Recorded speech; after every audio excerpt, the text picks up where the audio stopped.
Olá, bem-vindo a todos. Hoje o nosso conteúdo é conjuntos numéricos. Conteúdo aí trabalhado em diversos conceitos. O primeiro conceito de hoje, a gente vai trabalhar em 4 exemplos de início. Então a gente vai ter a conta bancária, vai ter a receita de pão, vai ter o ciclismo, medições de terreno. Então, como vocês observam, a primeira, conta bancária. Pedro possuía saldo negativo de 40. Saldo negativo será o sinal de menos com 40 em sua conta bancária. No dia seguinte, realizou um depósito de 50. Quando ele fala depósito, a gente vai acrescentar alguma coisa. Então, acrescentando adição. E coloca-se os R$50. Nessa situação, como é que eu sei a resposta? Vamos trabalhar aqui a regra dos sinais. Então, na regra, a gente já estudou dos sinais, a gente pode observar o quê? Quando a gente tem positivo com positivo, vai ser positivo. Negativo com negativo resulta positivo. Negativo com positivo, a gente resulta negativo. Positivo com negativo, a gente resulta negativo. Primeira situação, sinais iguais, positivo. Segunda situação, sinais diferentes, negativo. Isso daqui a gente vai utilizar aqui. Então, menos com mais, a gente sabe que é menos. Esse menos eu vou utilizar somente para cálculo. Então, 50 menos 40, 10. Como é que eu sei se é positivo o saldo ou se é negativo? Olhando para o sinal do maior, ou o número aqui maior. Então, como você tem mais 50, então, provavelmente, vai ter aqui um saldo positivo de mais 10, né? Como a gente tem encontrado aqui. Ciclismo. Quando o ciclista percorre uma volta na cidade, equivale a 12 km. Qual o valor de 3 voltas pela cidade? Então, como são 3 voltas, ele quer saber a questão do total de voltas que dá pela cidade. Então, eu vou pegar essas 3 voltas, multiplicar pelo valor de uma volta, que é 12, e vamos fazer. 3 vezes 2, a gente tem aqui 6. 3 vezes 1, a gente tem 3. Então, são 36 o quê? As 3 voltas. 36 quilômetros. Seguindo adiante, a gente tem aqui a parte da receita de pão. Também outra situação que vocês utilizam no dia a dia. Então, Carlos faz pães para vender em seu comércio. Então, para fazer 10 pães, são necessárias 2 xícaras de farinha de trigo. Então, se são 10 pães, ele utiliza 2 xícaras.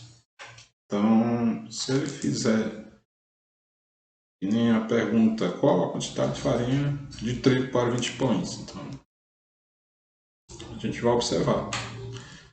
Se aqui a gente vê que ele multiplicou por 2, aqui também vai ser multiplicado por 2.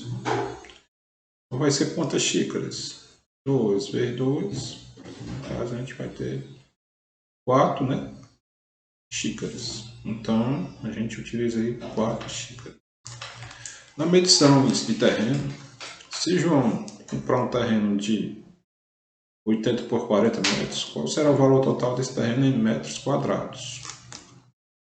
A gente observa que é um terreno, formato aqui retangular, onde o maior é 80 e o menor que vocês observam 40. Como ele está perguntando em metros quadrados, a gente lembra o seguinte, que metros quadrados a gente trabalha a área. E a área a gente pega somente 2 valores. Então vamos dar um exemplo. Esse aqui é 80 esse lado, aqui vai ser 80. Esse aqui é 40 esse lado, aqui vai ser 40. Mas como ele está pedindo a área, eu tenho que pegar o valor de um lado, que seja igual ao outro, e o valor de outro lado que seja igual ao outro. Então eu vou pegar aqui 40 e o 80 junto, e fazer a multiplicação. Então quando eu pegar esses dois valores aqui, 80 vezes o 40, que eu vou utilizar aqui questão é a multiplicação, a gente pode fazer o seguinte. Pega 80, multiplicado por 40 vai dar quanto? Vamos fazer de forma direta.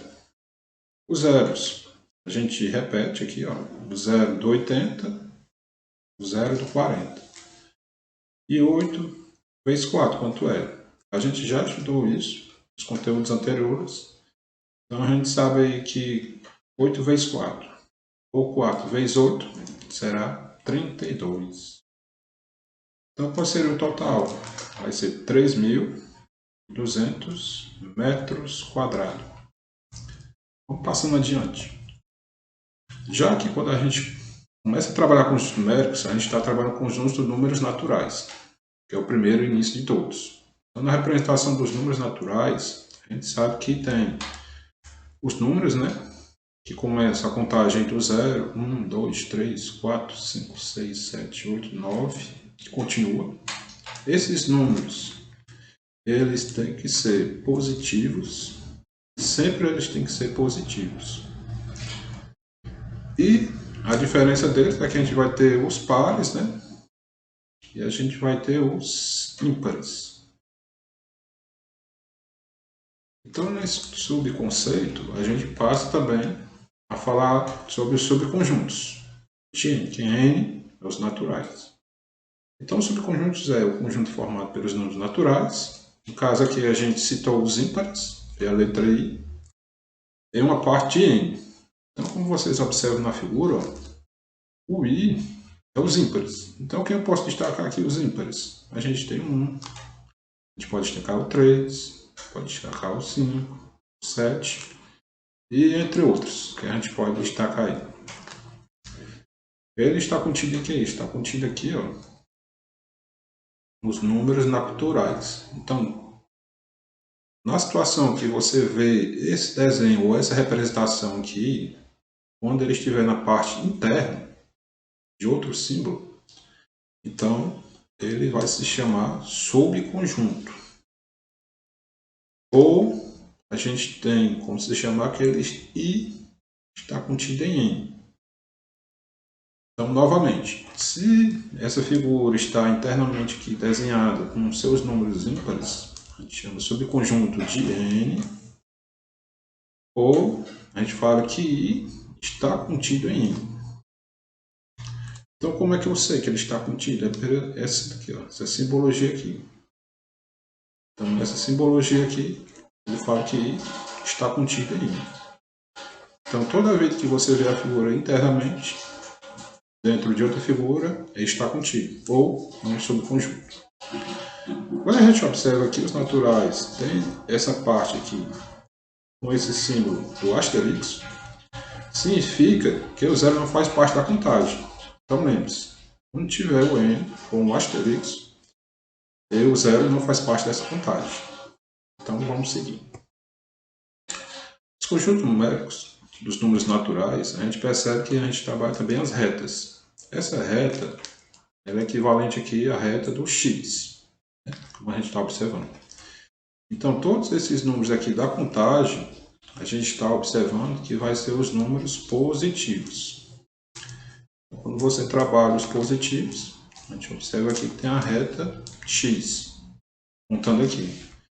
Então, a cada contagem dessa, a gente vai somar mais um. Então, esse aqui a gente vai somando mais um. Como vocês podem observar, sempre vai haver o número. Então, 2 mais 1 forma 3. Próximo. A gente tem o 3 mais 1, o 4. E assim sucessivamente, né? As operações, a gente sabe que nos naturais, a gente pode somar, e vai obter um natural. Pode multiplicar, sendo eles positivos, viu? A gente vai ter um natural. Já aqui a gente pode ter duas situações, né? Pode aparecer negativo, aqui o resultado, e pode aparecer positivo. Então, a subtração é utilizada dos números naturais? Como a gente pode observar, o resultado ou pode ser negativo ou pode ser positivo. A gente trabalha também o sucessor. dos naturais. O sucessor a gente já explicou aqui, ó. Será o mais um, mais um, mais um e vai somando, né? 0 mais 1, 1. 1 mais 1, 2. 2 mais 1, 3. E assim sucessivamente. O antecessor, a gente já vai pegar aí retirando questão do zero, pegando um número aleatório. Vamos aqui fazer o sucessor de 6.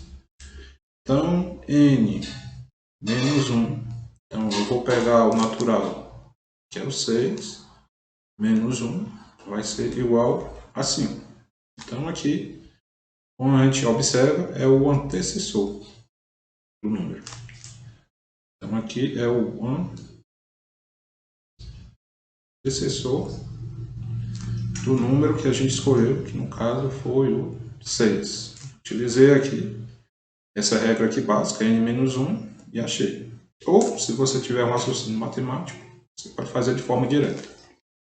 Os números consecutivos, é o que já foi explanado aqui, é o 0 mais 1, 1, aí sempre vai somando. Então, esses são os consecutivos. Então, o sucessor é sempre utilizando essa regrinha, n mais 1. Sucessor, eu posso colocar aqui o asterisco, e tirando o 0 da contagem. Então, nesse caso, eu faço n menos 1, e o consecutivo é n mais 1, mais 1, mais 1. Os conjuntos dos números naturais, a gente trabalha também essas formas, da adição e multiplicação. Na adição, a gente tem o primeiro aqui, que é a parcela, a segunda parcela, e o resultado que a gente vai realizar é soma ao total. Vamos lá. 8, 1 mais 3, a gente tem um total de 11. Repete aqui o segundo número e eleva o primeiro. Então, ele aqui vai ser mais, né? Então, a gente tem 5 com 9, a gente tem 14 com mais 1, a gente tem 15. Então, repete o segundo, é o 5, e vem mais 1. Nessa situação, a gente tem 2 mais 7, a gente tem um total de 9. Com mais 1, a gente tem um total de 10, que não tem como recorrer à frente, então repete o 10. Então, a parcela é 258, a primeira. A segunda parcela, 793. E a soma total desse resultado é 1051. Vamos para a multiplicação. Na multiplicação, a gente trabalha os fatores, né? Que é o primeiro fator e o segundo fator. Como resultado, produto. Vamos fazer aqui o segundo fator em relação ao primeiro. Do 5, depois a gente realiza do 3. Então, 5 vezes 1, 5. 5 vezes 4, 20. Leva 2, né? 5 vezes 2, 10. Com 2, a gente tem 12. Lembrando que toda vez que quem está aqui nessa parte superior, a gente soma. Então, a gente achou aqui com 5, 1205.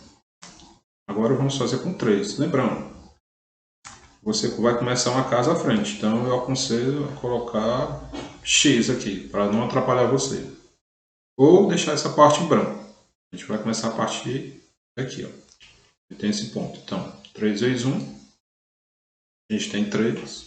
3 vezes 4, a gente tem 12. E vai o 1, né?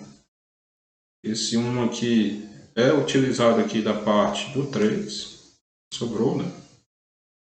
Então, 3 vezes 2, 6. Com mais um que sobrou, lá na parte de cima, que é do 3, a gente vai ficar com 7.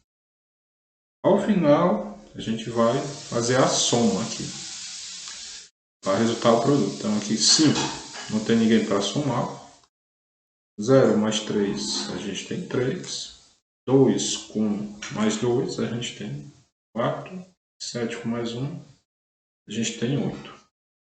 Então, 8.435 é o produto que a gente encontrou. Então, curta o nosso canal, se inscreva nas demais redes sociais. A gente terá outros conteúdos para vocês. Obrigado a todos.